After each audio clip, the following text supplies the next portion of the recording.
আমরা দেখতে পাচ্ছি এই সাংবাদিক নেতা দীর্ঘদিন ধরে রাজপথে উনি সাংবাদিকদের নিয়ে সবসময় আন্দোলন সংগ্রাম করে গেছেন এবং আজকে ভাষার মাস জাতীয় শহীদ মিনারে উনি পুষ্পমাল্য অর্পণ করলেন, সম্মান করলেন। আপনি আপনার নাম দিয়ে একটু সংক্ষেপে একটু বলেন আজকের দিনটা। আজকে যে উদ্দেশ্যে সারা দেশব্যাপী এই দিবসটি উদযাপিত হচ্ছে, আসলে স্বাধীনতার পর থেকে শুধু না, সেই ভাষা আন্দোলন শুরু থেকে আজকে পর্যন্ত যে উদ্দেশ্যে মূলত এই দিবসটি উদযাপিত হওয়া দরকার, তার সঠিক তাৎপর্যতা বাস্তবায়িত এ পর্যন্ত হয় নাই বলে আমরা মনে করি। আর এটা না হওয়ার পিছনে যেমন মনে করেন আজকে বলা হচ্ছে 21শে ফেব্রুয়ারি। কেন 21শে ফেব্রুয়ারি কেন?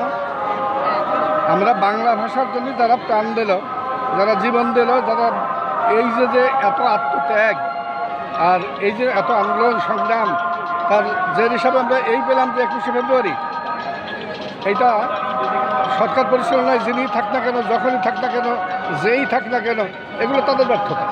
তবে ইদানিং একটু আশার স্বপ্ন দেখা যাচ্ছে।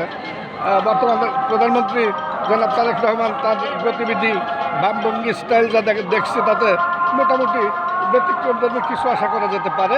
সেই দৃষ্টিকোণ থেকে বোধহয় 21শে ফেব্রুয়ারির সার্থকতাটা এরপরে স্বাধীনতা মানে ভাষা আন্দোলনের পর থেকে আজ পর্যন্ত যেভাবে বাস্তবায়িত হয়েছে বা যা দেখা গিয়েছে, যেটুকু সার্থকতা আমরা খুঁজে পেয়েছি, একটা ব্যতিক্রমধর্মী বোধহয় কিছু হতে পারে।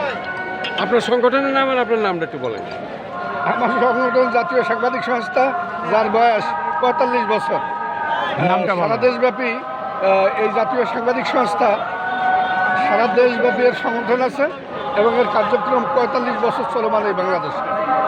নামটা শুধু দর্শক, আমরা একজন সাংবাদিক নেতা, এই 45 বছর এই লড়াকু সাংবাদিক নেতার সংক্ষিপ্ত আমরা আজকে সাক্ষাৎ নিলাম।